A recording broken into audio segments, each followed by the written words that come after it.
apply different views and perspectives to see ourselves in different ways, right?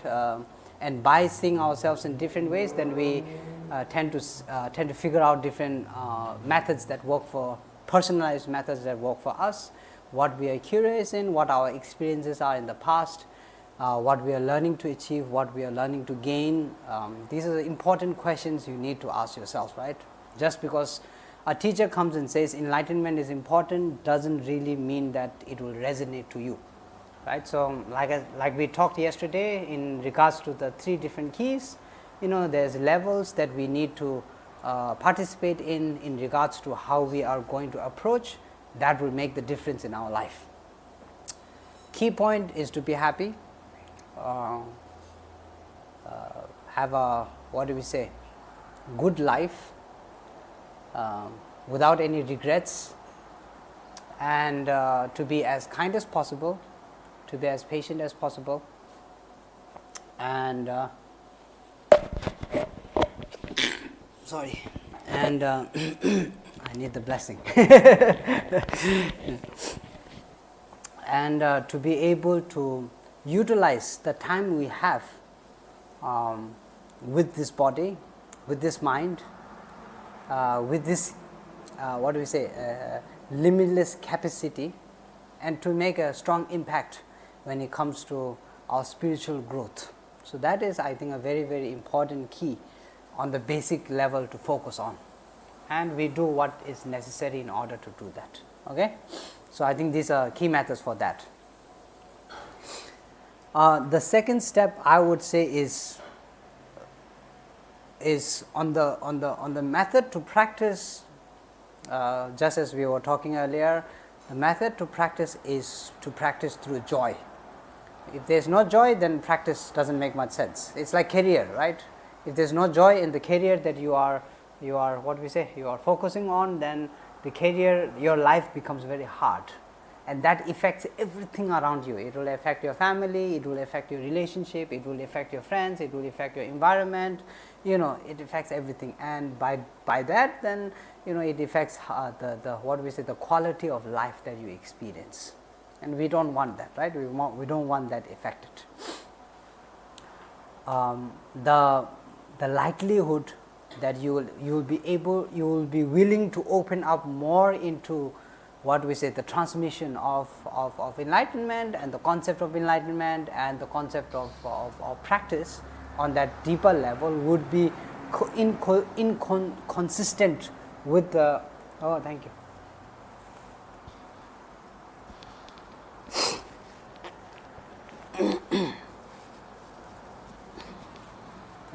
Will be inconsistent with the quality of life that you have, and that quality of life is affected by the mental state. So, therefore, again, different ways and different methods to be able to apply different perspectives to the life that you have, so that you can make it, like I said, as meaningful as possible for you, right? We don't want, at the end of, we reach a certain point of life and we start questioning ourselves, did I do good, did I do that, should I have done that, should I have done this, then if you are reaching a point where your life is nearing the end and you are starting to ask all of these questions, then it's sometimes I feel that a little bit can be a little bit, it can be a little bit disencouraging. Yeah, disencouraging, it can be a little bit disencouraging, and also then there's more fear, then there's more anxiety, and you don't want to end up in that state as you proceed in life. So the important part is to really take this moment to encapsulate all of the options that you have in order to to set up a path that is very relatable, and that is very productive, and that helps your mind grow in certain levels. Whether you believe in karma or not, that's a whole different thing. I can convince you to believe in karma, but again, convincing, like I said, as long as you don't have the conviction, then again it can become, instead of becoming something wonderful, it can turn into something horrible, right? So we don't want to get stuck up in that as well. So the important part is self-growth, self-maturity. Even though we are all adults here, maturity is still, still a process that we are on. And when it comes to the mind, I think the mind always is growing, always growing, always growing, always growing. Even at the time of death, there's new discoveries to be made. There are new experiences that you will experience. New emotions that come up. It's so different from the emotions that we have right now. We are, you look at yourself 20 years before, 10 years before, you are not the person you were 10 years before. Completely different person, completely different. Now think about 30 years before, 40 years before, even more different than the person you were. And this is all thanks to growth, right? We experience, we grow throughout, and this is maturity. It keeps on happening. And at the time of death, when you are experiencing what we say, leaving this body, whether you believe in a next life or not, that's again, like I said, is a totally different thing. But if you are experiencing peaceful death, if you come to the if you come to the point where you are willingly, happily, satisfiedly embracing death, then that's a beautiful ending, isn't it? I mean, I would say that's a beautiful ending. And a lot of people, they suffer a lot when the time of death comes. There's a lot of uncertainty, a lot of enemies made, a lot of things to worry about, money, that, this, they put their whole life effort into something that they cannot take with them, and then now there's a whole different level of suffering there again. And then of course the spiritual path, because then the closer you come to death, the more you start to wonder, and the more you're open to all these possibilities of the spiritual explanations, and then you are willing to embrace them, but then you feel like you don't have enough time to to capture them all, and that happens. And then again is a different kind of suffering, right?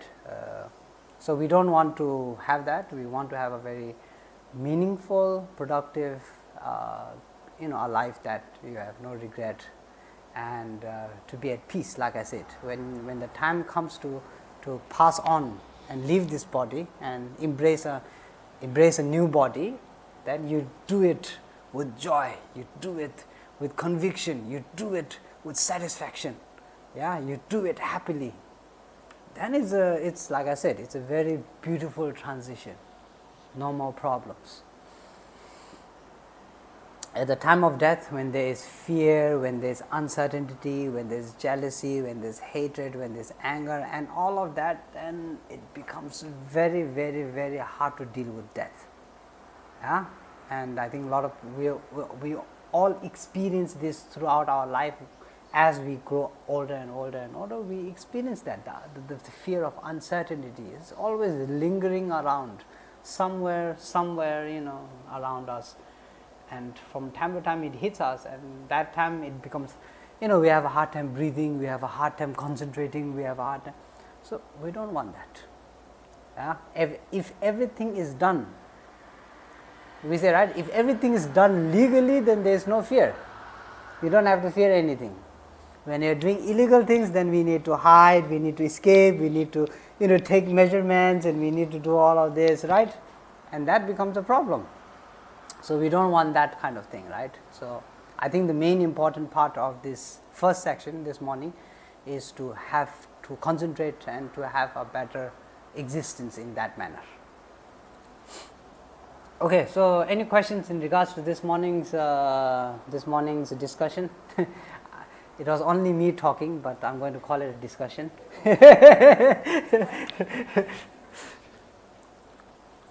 Yes?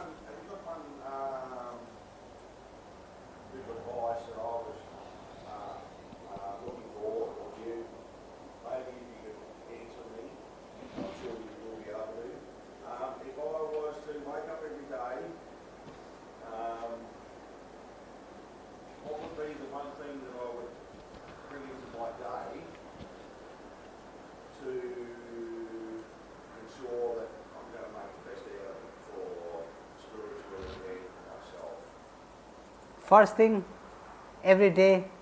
Carry me through the day. I thought it carry me through yes, the day. Yes. Okay. That I should concentrate on or be in touch with to enable me to enjoy the sun, the rain, the clouds, whatever comes my way in the day. So the most important thing every day when you wake up is calmness. The only reason the day is going to go sideways is when you are not calm. Yeah? When we are calm, we are able to handle a lot of horrible things. Yeah? Physically, mentally, it doesn't matter. But when you are not calm, then even small things tend to irritate us, tend to get on in the way. So that would be my first thing that I would say, that every morning get up, relax your body, relax your mind, take deep breaths, breathe, show appreciation for being alive. Yeah, show appreciation for the life that you had, show appreciation that the body you have and the experiences that you have and what you have learned, the knowledges that you have gained throughout your experiences in life. And then relax, calm down. It's not the end of the world. Yeah, remind yourself that it's not the end of the world. Yeah? No matter how horrible a situation gets, it's not the end of the world. You don't have to take that burden on your shoulder. Yeah? The moment you start carrying a 50 kg luggage, then you're going to start to feel the weight of that luggage. So every morning learn to take that bag and put it on the side. Yeah, calm down. I think that's the key to every development, whether it doesn't even have to be religious, or it doesn't even have to be spiritual. It can be your work as well. Right? You calm down, if you calm your mind down, even your work will start to be productive. So the key, I would say, every morning, deep breaths, every morning deep breaths, and be grateful that you have that opportunity to take this air in. Yeah? So I think this is the key point. And then after that you are able to sort things out, right? So yeah, every morning, first thing, calm the hell down. You had a question? Yes. I have two. First one is good because it sort of coincides with that. So you say put the bag down. Yes. So my second question was, so to me my baggage could be my trauma. So I put my baggage down. Can I shift that simply, like coming into more joy from that, putting that down? Can I shift into more joy by just putting that down and leaving it, and the more practice, the more habit I bring into being more joyful?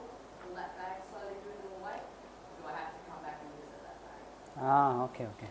This is a good question. I think in relation to, yesterday we were talking about, what was it? In relation to our mind being able to, what we say, digest, because trauma has everything to do with experience, right? So today we are talking about you are not the same person. A lot of trauma has to do with our, what we call the view of permanence, cannot change, right? We convince ourselves cannot change. I am the same. I am in the same situation. I am no different from when I was experiencing that. I am constantly reminding myself that I am in the same spot. Trauma happens because of that. And one key ingredient to that is understanding that no, that's not true. Yeah? Introducing to yourself the concept of impermanence, not the permanent view, the view of impermanence, change. Yeah, someone got sexually abused when they were 10, 12 years old. Now they are grown up, completely different. They feel the same fear because they feel the same weakness, the same person, the same small 12-year-old person sort of feeling. But in reality, that's not true. You have completely come out of it. You have changed. You are stronger, you are bigger, you have more ability now, you have options, you have that, there's so many things that you can do. And the method that the what we say, the measure, the the steps that you can take in order to prevent yourself from experiencing that is humongous.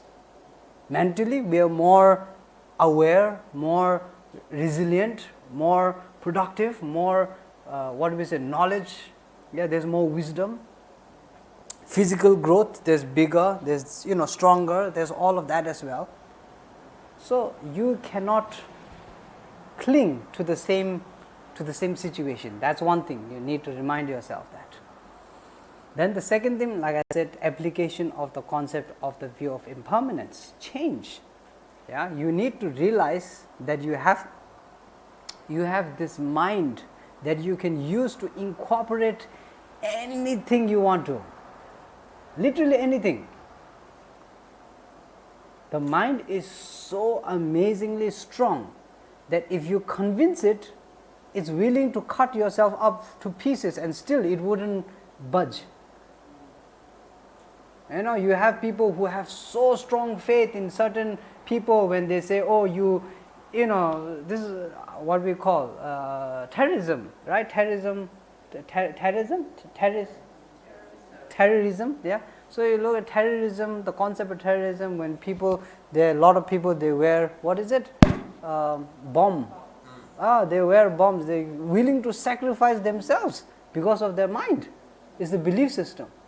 So the mind is amazingly strong. You can achieve so much with it. We need to realize that potential. Not on that side, okay? That's wrong. That's the wrong side. But like I said, greatness, same thing. Right? So the concept of impermanence takes a huge impact in realizing that you are so different, you are so much more capable, right? And you can't compare the two together. That makes sense? So this is, I think, one thing. Another thing is, a lot of people, they say, let go, let go, let go. Easy to say, easier said than done. Just because someone says, let go, you think it can drop like this. It cannot. Especially when it has affected a certain category of your emotional well-being. Because we say, what we say, bruises heal, scars don't heal. Is it something like that? Scars heal, scarring for life, bruises. There's something like that. So there is always going to be that impact.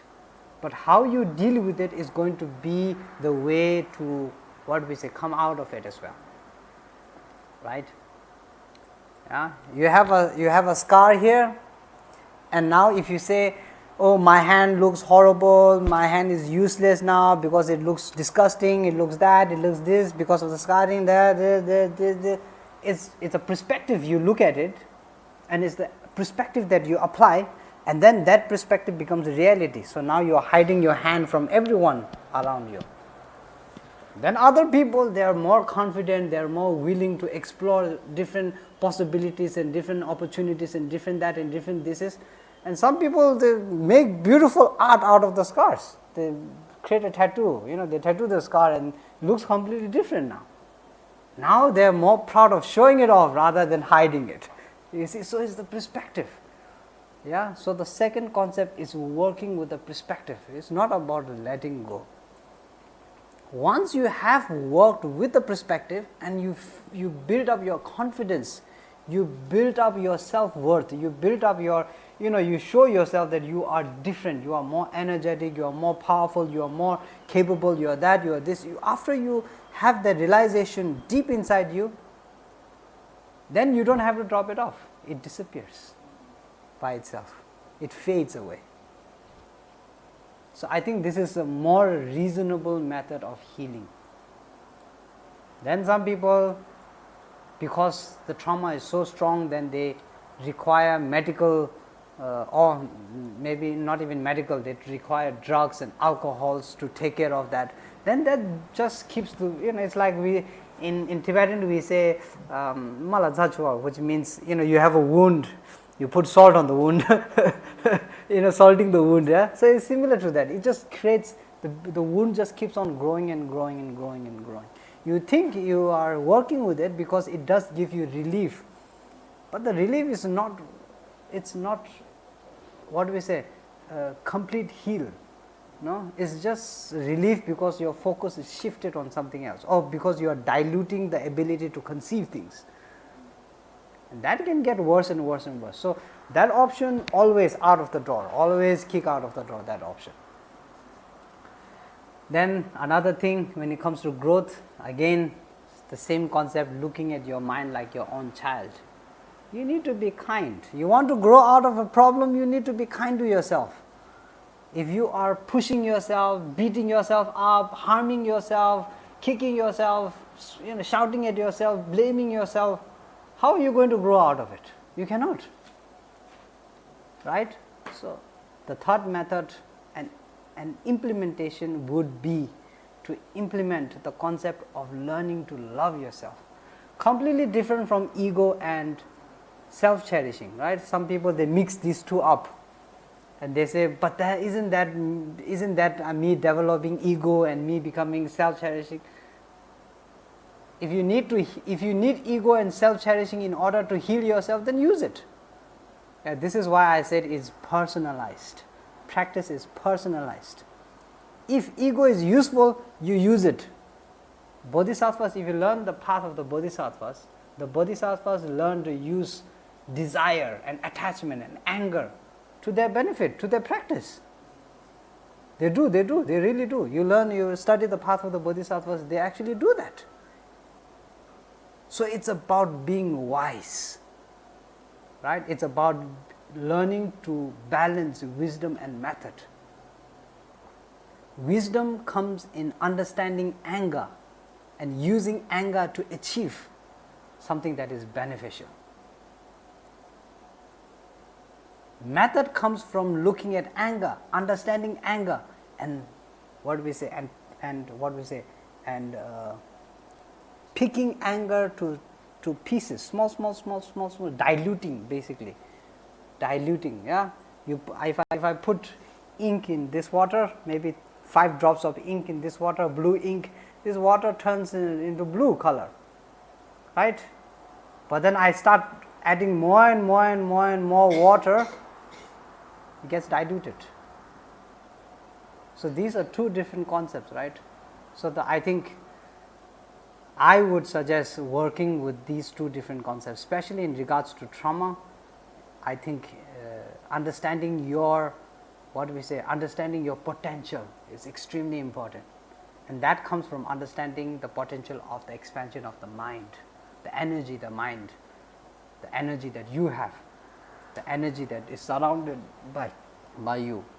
If you are in a situation where everyone around you is very hateful, very angry, and very that and very this, it gets influenced. You get influenced by that, right?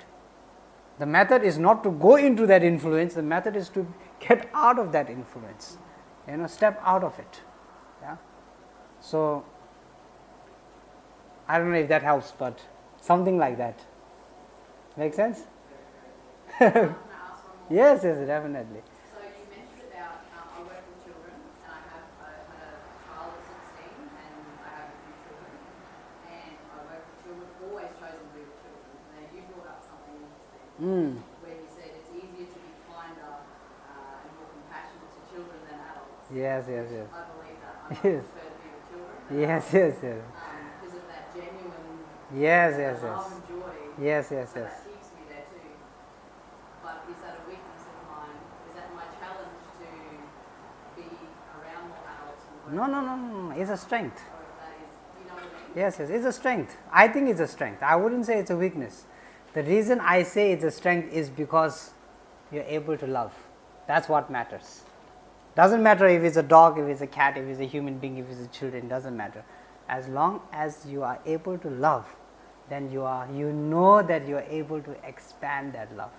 Some people cannot even feel love at all. Now that's sad. That's problematic.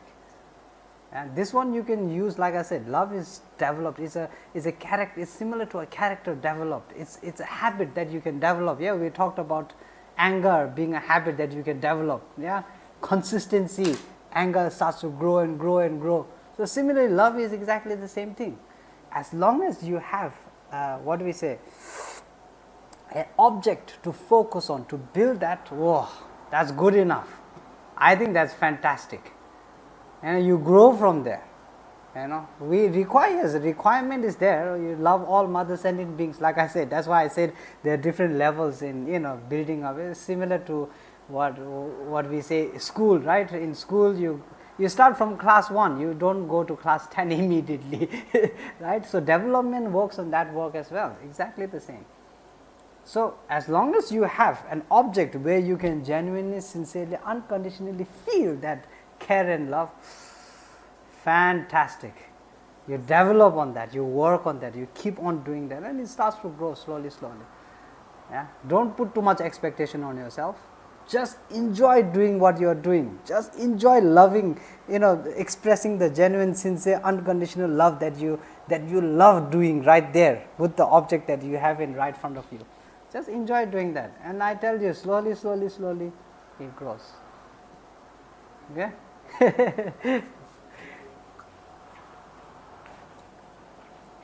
Good. If mind,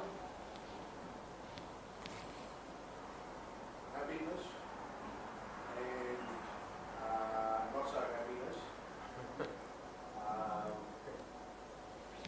it's actually the transformation of the mind is blending those two together, so one doesn't overpower the other. You can't do away with one altogether. Is it doing away with one altogether, or is it blending them all together and finding an equal space in your mind to go or accept anything or anything that comes your way within those levels? So there's the Bodhisattva path and the Arya path in Buddhism. We talk about the Bodhisattva path and the Arya path. Arya beings, they practice their whole life, amazing practices, but not so much bodhicitta. And the concept of enlightenment is not there. They don't want to liberate all mother sentient beings from samsara. Those are not their interests. They are not interested in that. so they go on this path, the Arya path, and they practice, and they reach a certain point of liberation. Yeah, they they deal with all the negative karma, and they clear all that negative karma, the imprints and everything. They clear. So they're very happy. So they go onto the what is the Arya, sort of like the Arya realm, and they sit down and they meditate, for a long period of time. They just sit because there's so much joy, so much happiness. They're just engrossed in joy and happiness all the time. But then there comes a time because compassion and enlightenment is not applied, the view of emptiness, renunciation is applied, but bodhicitta and the view of emptiness is not applied. There comes a time when they exhaust, and then they suddenly open their eyes and they think, wow, I still have a long way to go. I haven't reached enlightenment. And then they turn their path from the Arya path into the Bodhisattva path. So everlasting happiness is beautiful, it's amazing, it's very comfortable, it's a comfort zone. But because everlasting happiness cannot liberate you completely, therefore problems tend to come again. Yeah, it's like massage. You have a fight in your house with your sibling or someone, huge fight. Then you kick the door open, you go out, you take your car, you go to a massage parlor and you say, I want to relax. Then you're getting a good massage, all your tension's gone, everything's gone. You're relaxed, you're enjoying. But the moment you come back, you open the door, right? So sometimes that happens when we don't deal with things completely. And I think same thing also with the trauma, right? We don't deal with it from the root in certain cases. Then we tend to forget it for a point, but then suddenly you have an experience that that hits you, and then you are suddenly back to square one. You think you have made so much development, but you haven't. You go into the same situation, depression, anxiety, all of that, you go into the same situation. So basically what I am saying is, the only sense of understanding that you are able to balance between happiness and unhappiness comes from the understanding of you being able to be the provider of that happiness. And to be able to be the provider of the happiness, you need to have a sense of the unhappiness.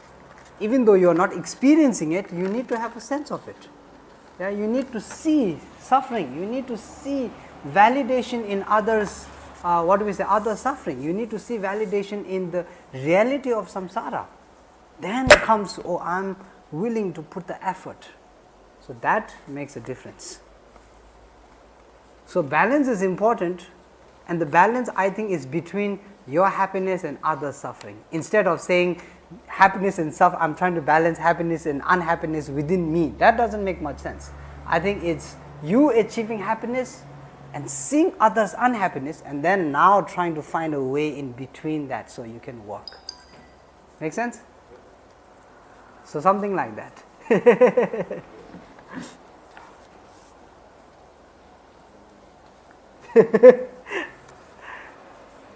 We are good? No more questions? No?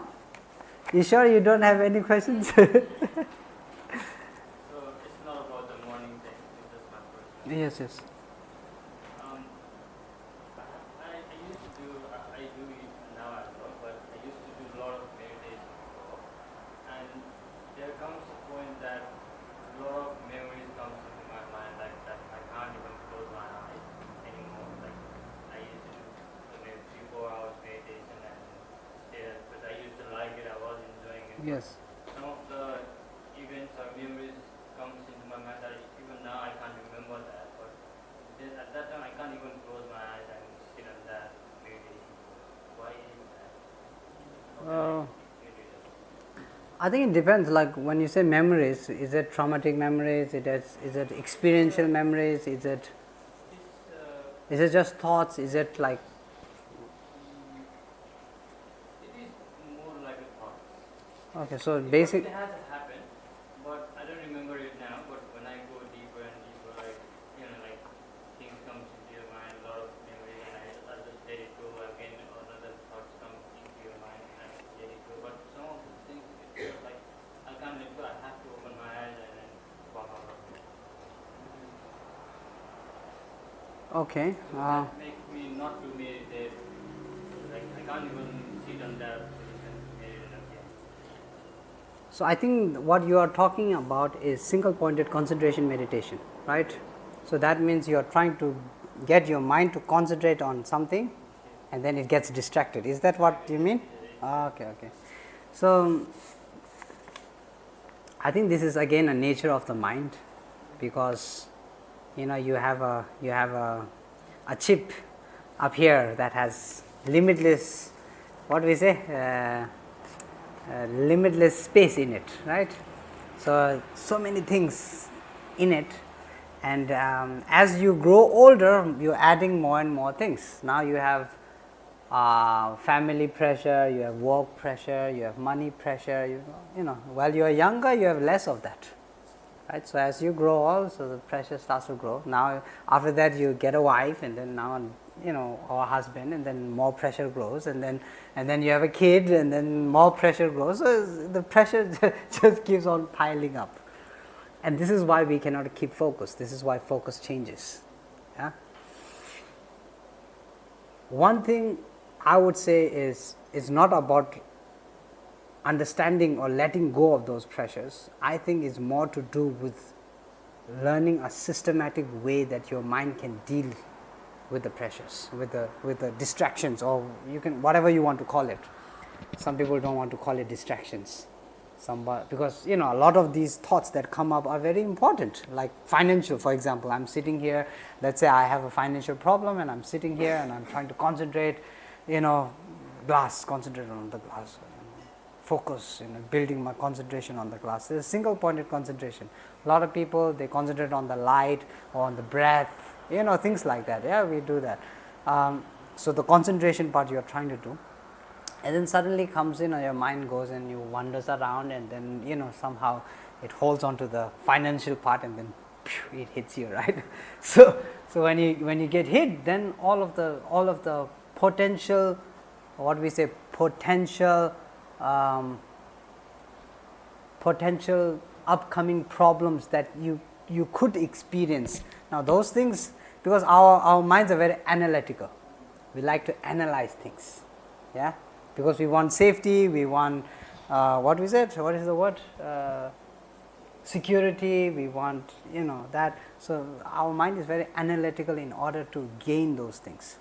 So it shifts from there to this, and now you are starting to analyze, okay, how am I going to financially, I need to pay off my mortgage, I need to pay off my debt, I need to do that, I need to, it starts to that. So that's where I think analytical meditation comes into play. Yeah. And the single pointed concentration meditation is not the final stage of meditation. It's just the beginning of meditation. If I asked you, why do you focus on your breath for 3-4 hours, your answer will be what? Huh? To focus. But why focus? What do you want to focus on? Maybe clear out my mind. Yeah, but still, why?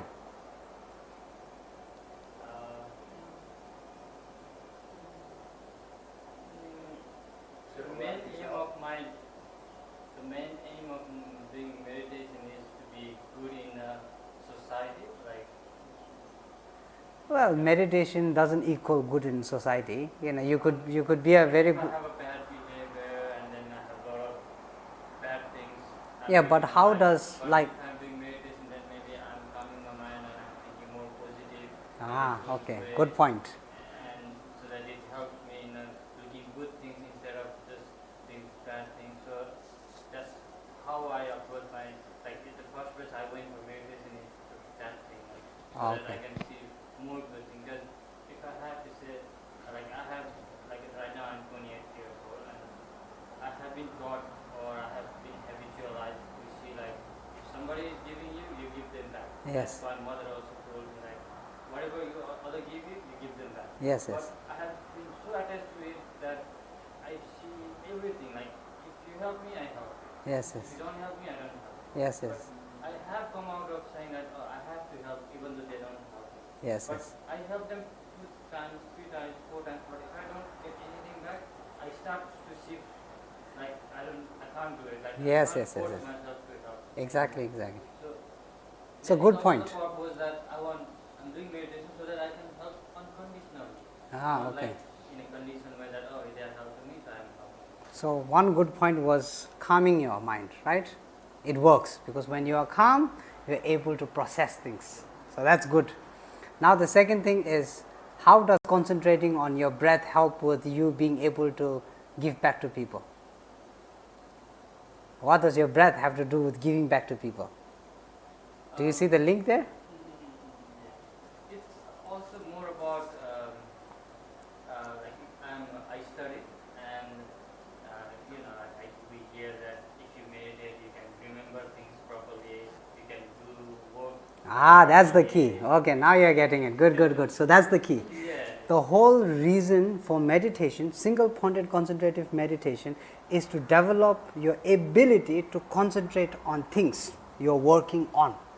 Compassion, love, care, expectation, desire, attachment, negating hatred, anger, so on and so forth.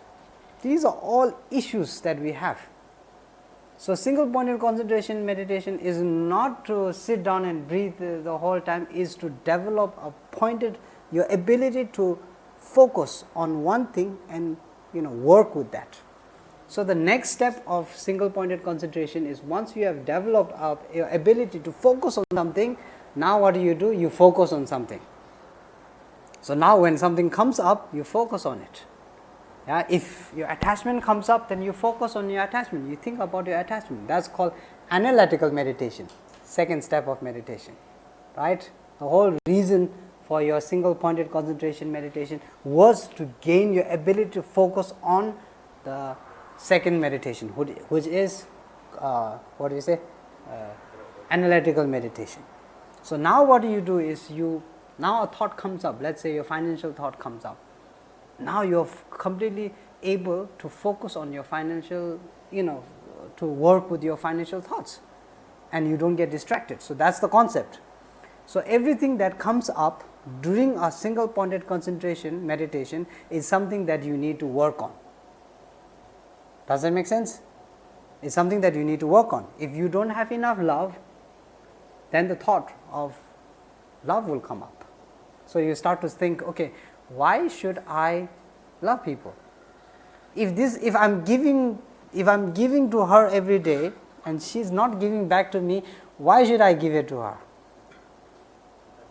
Right? This is analytical meditation. Why?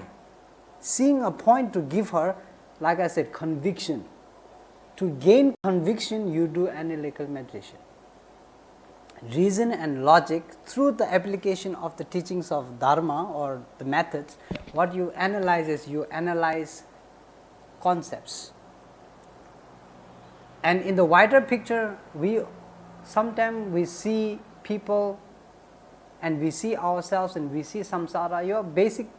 When you reach enlightenment, your basic ability is to see the ignorance in people, see the hatred, the desire, the attachment, and then of all of those, at the end of the day, to see that they have no power over all of that.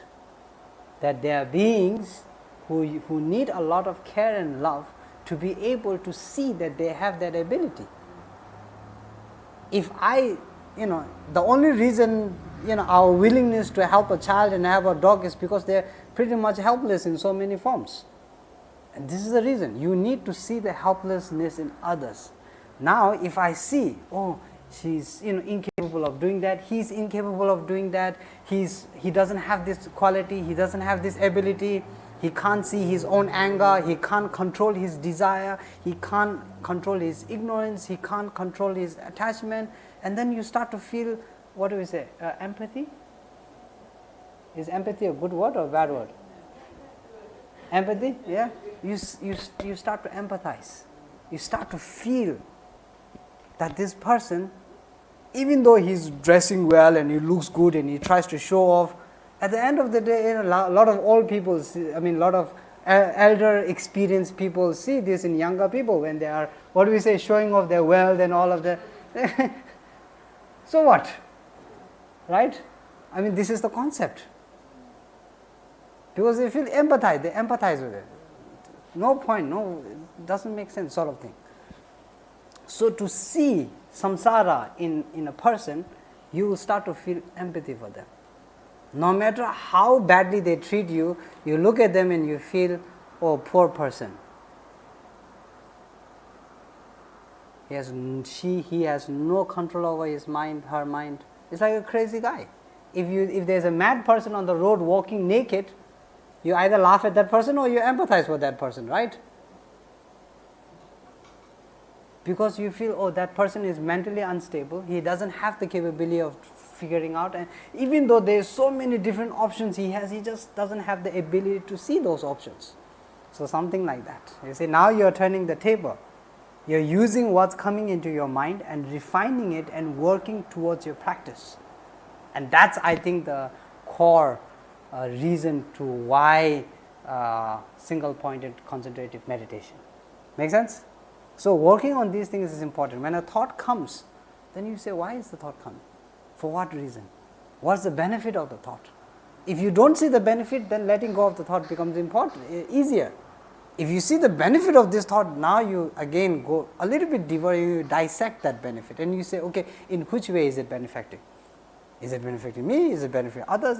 How is it benefiting? So this is contemplative meditation.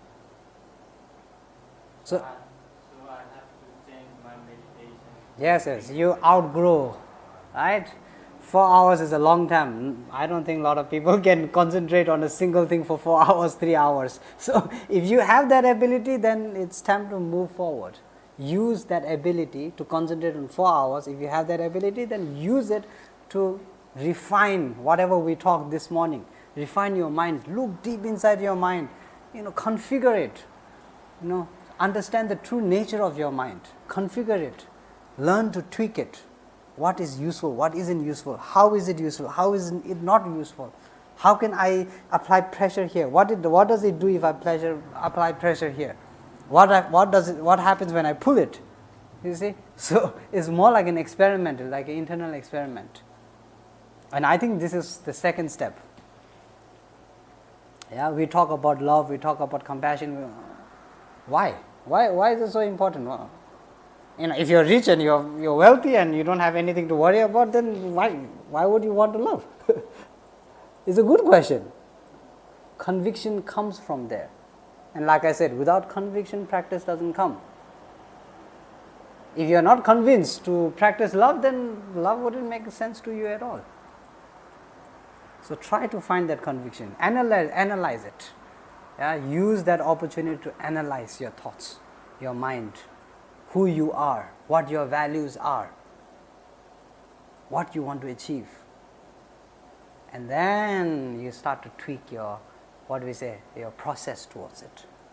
Yeah? Make sense? Okay. So I think it's good. You can use that in order to discover yourself even more further, because we all have a lot of discovering to do when it comes to ourselves. Yeah? So use that method to do that. Okay? So you just linked like one point meditation and the analytical one. Where's the patience one coming?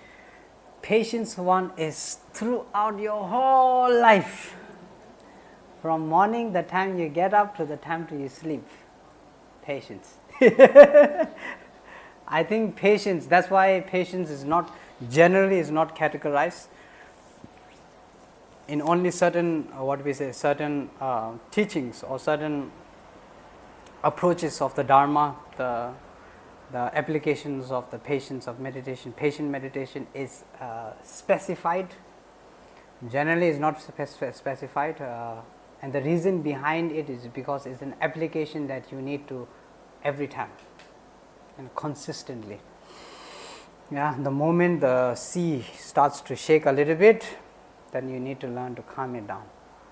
Yeah, this is consistent, and I think this works very closely with what we call the Qingge, which is like the, is it Qingge? I think it's Qingge. I'm not exactly sure with the words, but anyway, I call it the mind police, the police mind or something like that. Awareness, basically it's awareness. So developing awareness at every situation, at every point, to see the situation and be able to balance it so that your emotions don't overflow. Because the moment the emotion overflow, then it gets into trouble. When lust overflows, then it gets into trouble, right?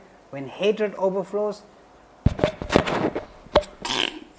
that's what happens. So I think patience is the key to everything. Yeah, same question asking when you wake up, the first thing is basically calming the hell down, basically meaning practice patience. When you're in a trouble situation, patience. When you are relaxed, again patience. Yeah, we say the suffering of change. The suffering of change happens in many circumstances because of the lack of patience. Yeah, some people, they go to see the sunrise, then it takes such a long time for they reach there early, and it takes such a long time for the sun to go down. And even before the sun is halfway down, they already give up and they walk away. So then you don't get to see the sunset. Sad, right? So patience, like I said, in every circumstance, in every situation, the application of patience is always there. Huh?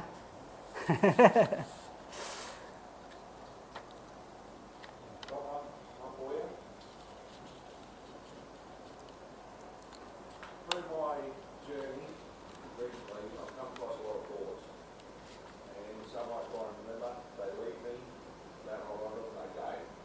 I can't hear. What was it? Some thoughts I have that they leave me, they go. A lot of thoughts that I've had. Yes. I've taken on spiritual love, different things in my life. My brother passed, I've taken on a lot of different understanding. Yes. And I come across one thought that is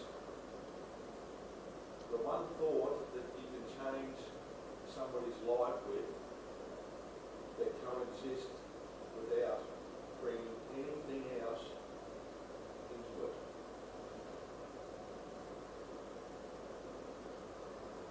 One thought. You've got it right there in that. That's the way it left me. One thought that coexists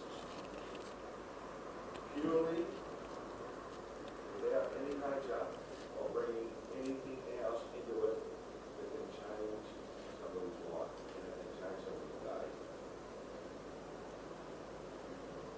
What I've related that to is, whenever I ask that question, there's nobody that can ever answer it. I've asked a lot of people that question, nobody can answer that question. And that's made me ask myself whether that relates to the emptiness. Because when I go to that thought, it leaves my life empty. And it feels good to be in that space.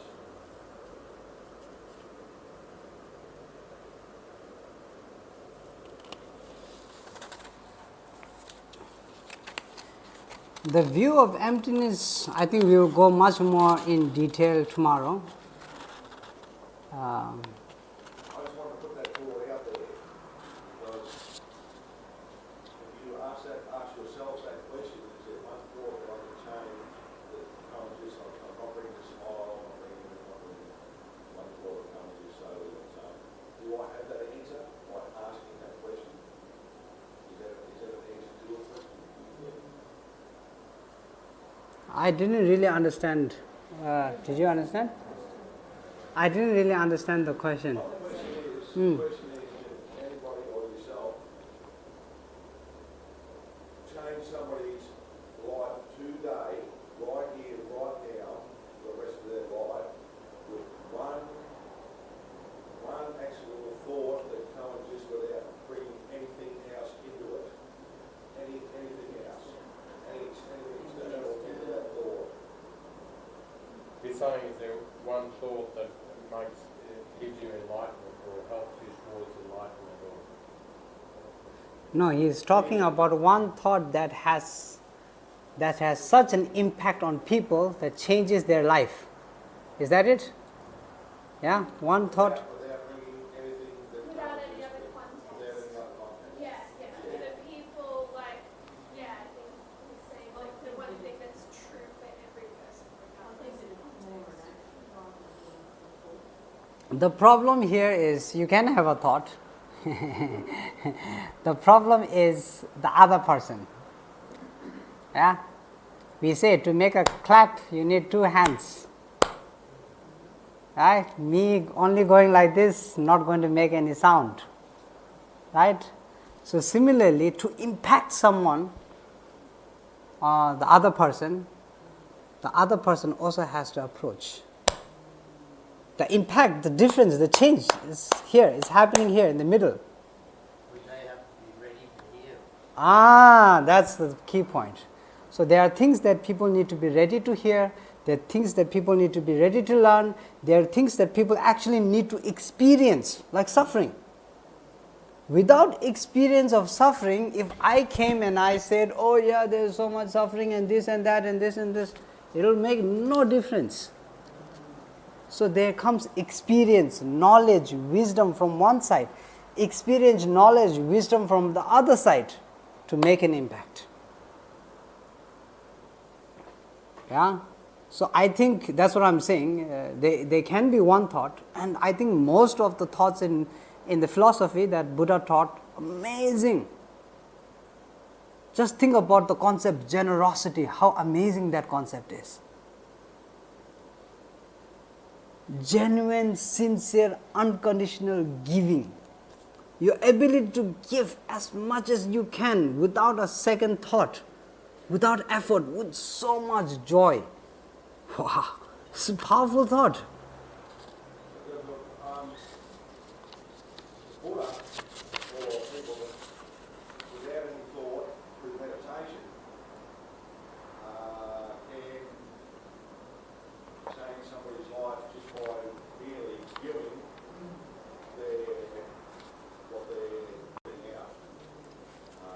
yes, there's many stories, I agree, but also karmic connection. Yeah, it's not one lifetime that makes that spark. I always say Buddha could, Buddha would. Yeah? If Buddha could enlighten all of us right now, he would. Why is he waiting? What is he waiting for? He's enlightened. He has great compassion. So Buddha could, Buddha would. But the thing is, whether we are ready or not, whether our mind is ready or not, whether we will be impacted like that or not. So if, like some people, a teacher comes to a center and gives a talk on bodhicitta, some people are impacted. Wow, they start crying, it changes their life. And some people are like, well, oh yeah, good talk. Their minds are not ready. So I think that makes a huge difference. Whether the ability to be impactful in that way or not, that one I think totally comes from your own practice, your assets. If you are a great practitioner, if you are practicing what you are preaching, if you are on the path, if you are applying the methods that you are teaching, then that itself is going to make everything so genuine. Genuinity is very important, okay? Yeah? We can feel when someone gives you a hug, we can feel whether it's a genuine hug or not. We can. It's just naturally, instinctively we understand. When someone is smiling at you, you can tell the difference whether that person is smiling because he has to and it's his job to smile, or whether that person is genuinely smiling at you. You can tell the difference. Sometimes you're smiling and you're like, you can tell the difference. So from one side, it's all about general application of what you preach, what you study, what you apply in your daily life. But from the other side, there has to be the embracing also. There has not just the embracing. I think people come with all kinds of different backgrounds. For some, it's an experience. What you are talking about just now, about your experience with your brother and all of that. This is an experience that you have had. And that maybe can connect with someone when it comes to their approach towards, that experience. So I think it differs a lot. Yeah? Make sense? Yeah, I still like my way of editing. Yes. That thought, that one thought. It's I like that. something to think about. I think something to think about. I'm not saying that this is what it has to be, but it's something to think about. Right? Okay? Okay. Yeah, I think it's just a word, like, for me, what you're talking about, I think it's about holding space. When you have capacity to hold space, and you have the insights into the human condition, so you know what's going on in people, and you understand it and can acknowledge it, and hold space for it, that's when things can change and people can actually move. When anything that you even understand can't hold space for within yourself, you cannot hold space for it in your mind. Because it's jarring you lose, so it's here. So they're stuck. But so the more we understand ourselves, the more we can hold space for others. And so I think it's not so much thought. But thought always has charge, whereas holding a safe space is the capacity that we all can hold, but it is also the step in our spiritual development. So one thing I will agree with you is that we have the ability to plant a seed. Okay? So if I go outside, I take, what was that, date? What was it that you gave me date, yeah? So if I take a date seed, I take the date seed, I can plant it in the ground there. But just because I planted doesn't mean the tree is going to grow and it's going to blossom and a lot of fruits are going to come. There's a lot of other conditions that need to be right. So I think that is there, like, Buddha's teaching is all seeds that has been planted in our minds. And this is the reason why we are practicing, why we are seeing the value in the practice and so on and so forth. So the seed is already there, it's been planted. But then just because the seed is planted doesn't mean the tree is going to grow. Now you need good soil, you need good weather, you need, good amount of water. Then also that sometimes if there is too much water, then it's also again a problem. Then you need to free from birds and other things that can eat the seed up. So there's so many conditions coming together even after planting the seed. Right? So planting seed, yes, this definitely can do. And there is one teaching in regards to emptiness, the teaching on emptiness being one of the most powerful seed plantations in regards to realizing the true nature of reality. And that's also true. That's also there. But if the view of emptiness, like I said, the view of emptiness is to negate the self-grasping attitude, nothing else. Yeah, basically, if you are using emptiness to realize, inexistence of something, then it's nihilism. That concept is totally useless. What are you going to do with it? So the view of emptiness is there to negate the grasping attitude. And in order to negate the grasping attitude, using the view of emptiness, you need to realize that this grasping attitude is something that has to be negated, that needs to be negated. If you don't know that, then someone introducing that idea would make no sense, right? So something like that. Yeah. Okay, fantastic. Any more questions? No? Okay. So I'm going to go to the toilet and then I'll be right back.